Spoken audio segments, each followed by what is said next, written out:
చెప్పండి, మరి మాట్లాడండి వాళ్ళతో.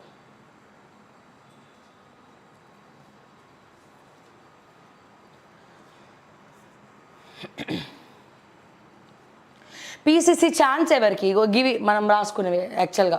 పీసీసీ ఛాన్స్ ఎవరికి ఉత్కంఠగా మారిన ఎంపిక, అన్ని కులాల నుంచి కాంపిటీషన్, మంత్రివర్గ విస్తరణపై ఆధారం, ఢిల్లీలో ఆశావహుల లాబియింగ్, కార్పొరేషన్ చైర్మన్ల జీవోలు సిద్ధం, నేడో రేపో ప్రకటించే ఛాన్స్. తొలి విడతలో వెలువడిన పేర్లకు అధికారిక ఆర్డర్స్, 3 నుంచి 4 పేర్లు మార్పు.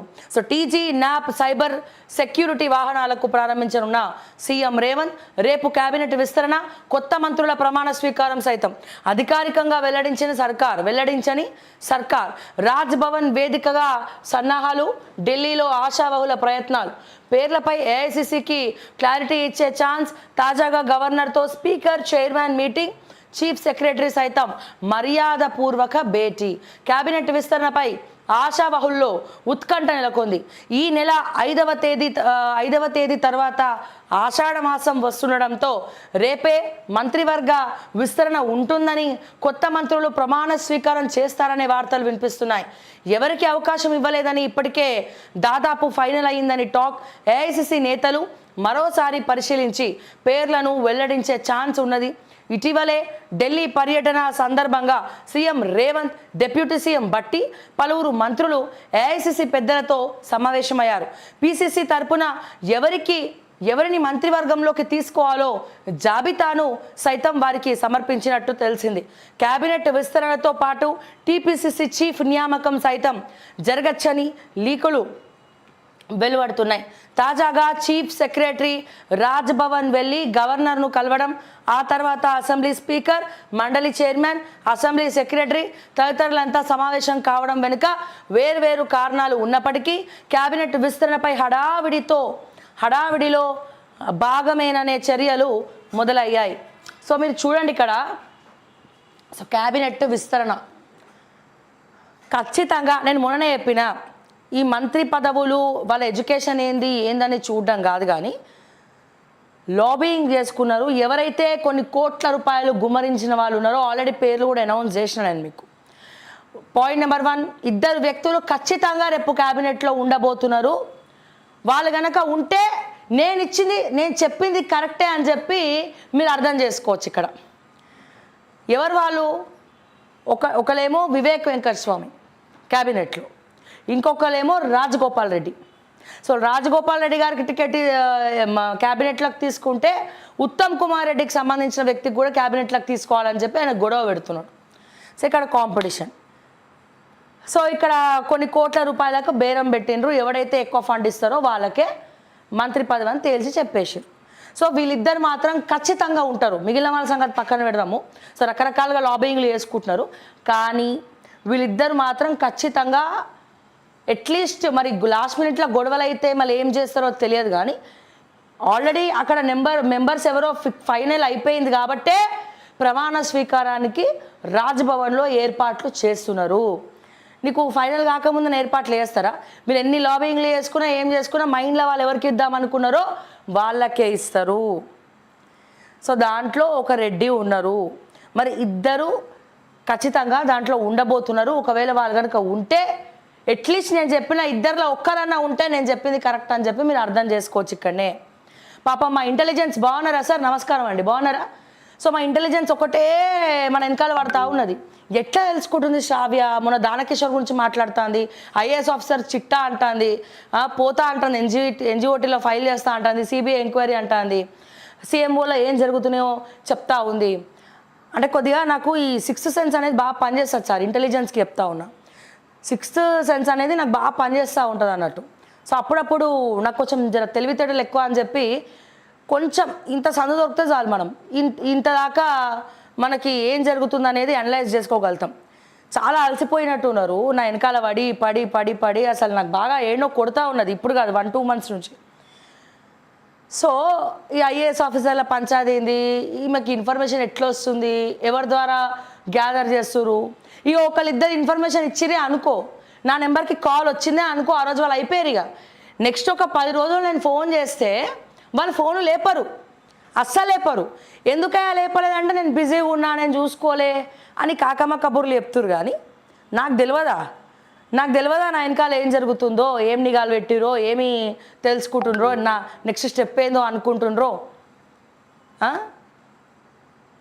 ఏమవుతుంది నిఘా పెడితే? ఏమైనా అవుతుందా? మేమేమైనా ఈ నిఘా ఏదో ఇంటర్నేషనల్ స్మగ్లర్స్ మీద ఆగో డ్రగ్స్ ఎవడైతే సరఫరా చేస్తుండో వాళ్ళ మీద పెట్టుంటే ఈ పాటికి సార్ ఐజీ గారు నమస్కారం అండి. సో ఈ పాటికి మన ఎవరు డ్రగ్స్ ముఠ, దొంగల ముఠ ఎవరైనా ఉంటే మంచిగా దొరుకుతుండే. ఏది మా నవీన్ మిట్టల్ ధరణిని అడ్డు పెట్టుకొని విచ్చలవిడిగా స్కాములు చేసిండు కదా, అది తీసుకపోయి హర్యానాలో పెట్టిండు. ఏడేడా పెట్టిండో కూడా నేను తీస్తా బయటికి, మీరు ఏం టెన్షన్ పడకండి. మా దానకిషోర్ ఏడేడా ఇన్వెస్ట్మెంట్లు పెట్టిండో కూడా బయటికి తీస్తాం. అన్నీ ఒకేసారి బయటకు వస్తాయి.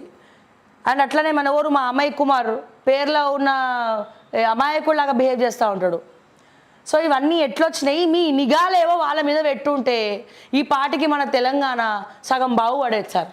మీరేమన్నా అనుకోండి, ఏమైనా సార్ మీరు యాక్టివ్గా ఉంటేనే నేను ఇంకా యాక్టివ్గా ఉంటా, ఇంకా రెచ్చిపోవాలనిపిస్తుంది సార్. నాకేంటంటే ఎవరన్నా నా జోలికి వచ్చిరనుకో ఇంకెక్కువ చేసి చూపించబుద్ధి అవుతుంది. సో మనం ఒక హెల్తీ కాంపిటీషన్ పెట్టుకుందాం, ఇంటెలిజెన్స్ కానీ, సిఎంఓ కానీ, లేకపోతే నేను కానీ. సో మీరు గెలుస్తారా, నేను గెలుస్తారా? నాకు ఇన్ఫర్మేషన్ ఎట్లా వస్తుంది? మీరు అనుకున్న ఇన్ఫర్మేషన్ నాకు వచ్చే రూట్స్లో నాకు వస్తాయి. బట్ ఫోన్లలో ఎందుకు మాట్లాడతాం? మీరు ఫోన్ ట్యాపింగ్ చేస్తారని తెలిసి, నిఘా పెట్టిరని తెలిసి ఫోన్లలో మాట్లాడాం కదా సార్. సో చాలా ఉంటాయి, చాలా ఉంటాయి. మాకున్నటువంటి సోర్సెస్ మాకుంటాయి. సో డెఫినెట్గా చూసుకుందాం. ఎనీవేస్ సార్, మన మధ్య హెల్తీ కాంపిటీషన్ ఉండాలి చూడండి. కావాలని కక్ష కట్టుకొని ఏదో చేసే ప్రయత్నం అయితే చేయొద్దు, మరొక్కసారి చెప్తా ఉన్నా. ఓకే, నెక్స్ట్ రేపు క్యాబినెట్ విస్తరణ, కొత్త మంత్రుల ప్రమాణ స్వీకారం సైతం అధికారికంగా వెల్లడించని సర్కార్, రాజ్భవన్ వేదికగా సన్నాహాలు. ఇక చూద్దాం, ఇక రేపో ఎల్లుండో ఈ ముచ్చటేందో బయటకు వస్తుంది. ప్రమాణ స్వీకారం సంగతి ఏందో అని కూడా మనకి క్లియర్గా తెలుస్తుంది. ఇగో సెల్ఫీ వీడియో తీసుకొని రైతు సూసైడ్, తన పొలాన్ని కొందరు ఆక్రమించారని ప్రభాకర్ ఆవేదన. ఖమ్మం జిల్లాలో ఘటన, బాధ్యులపై చర్యలు తీసుకోవాలని చెప్పి అధికారులకు సీఎం ఆదేశం. మంచి పని చేశారు సార్ రేవంత్ రెడ్డి గారు. సో ఇట్లాంటివన్నిటికీ మీరు ఇమీడియట్గా రియాక్ట్ అవుతారు. మన నిరుద్యోగుల మీద ఎందుకు పగబట్టిరో అర్థమవుతలేదు. మీరు మంచి చేసినప్పుడు డెఫినెట్గా మంచి అని చెప్పాలి. కానీ పోయిన రైతు అయితే తిరిగి రాడు కదా. ఆయన ఎన్నిసార్లు పోలీస్ స్టేషన్ తిరిగిండంట, ఎన్నిసార్లు కంప్లైంట్ ఇచ్చిండంట. ఎక్కడ కూడా మా పోలీసులేమో గత ప్రభుత్వంలో గిదే పని, లాఠీ చార్జులు, ముందస్తు అరెస్టులు. ఇప్పుడు కూడా గిదే పని. వాళ్ళకి బోర్ కొడతలేదు సార్ ఆ డ్యూటీ చేసి ప్రభుత్వం తరపున మాట్లాడి చేసి ఇంకా ఘోరం ఏంటంటే మీడియాను కూడా లోపలికి ఎలవ చేస్తలేరు. మీడియాలతో కూడా పంచాయతీ. నేను మొన్న గాంధీ హాస్పిటల్ దగ్గర మా కెమెరామ్యాన్ ఎవరినో తోసేసారు, మెడబట్టుకొని బయటికి గెంటేసారు. ఎంత దౌర్జన్యానికి దిగజారు మీడియాను కూడా. అంటే దొంగలే భయపడతారు, అంటే లోపల ఏదో దాచిపెడుతుర్రు. ఆ దాచిపెట్టే బయటికి రావద్దు. ఎవరు చేస్తాడు దొంగతనం? దొంగలు భయపడతారు ఇవన్నీ. అంటే మీకు మీరే దొంగలని మీ ఫీలింగ్ అని నేను అనుకుంటున్నా.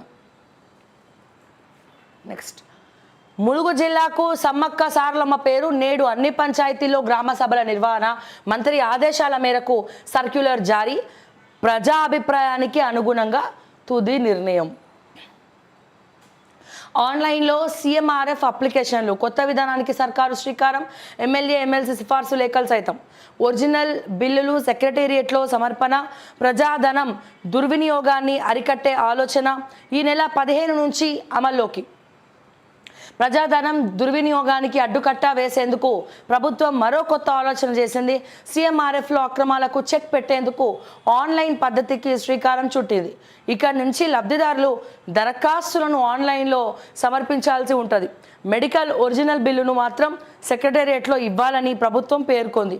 ఈ విధానం ఈ నెల 15వ తేదీ నుంచి అమల్లోకి రానుంది. ఈ మేరకు మంగళవారం సచివాలయంలోని తన ఛాంబర్లో సీఎం రేవంత్ రెడ్డి వెబ్సైట్ను లాంచ్ చేశారు. సెంటర్ ఫర్ గుడ్ గవర్నెన్స్ ఆధ్వర్యంలో రూపొందించిన ఈ వెబ్సైట్లోనే ఎమ్మెల్యే